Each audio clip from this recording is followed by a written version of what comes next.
افغانستان ثروتمندترین کشور دنیا است. آب. افغانستان همه ساله بیش از 50 میلیارد متر مکعب آب را به کشورهای همسایه به طور مجانی می‌دهد که ارزش حداقلی آن 50 میلیارد دلار است. مس. ذخایر آن در افغانستان برابر است با بزرگترین و ارزشمندترین معدن مس جهان در کشور شیلی. لیتیوم برابر با نفت عربستان.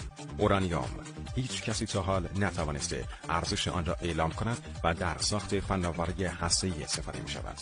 معادن آن در ولایت هلمند و کنر وجود دارد.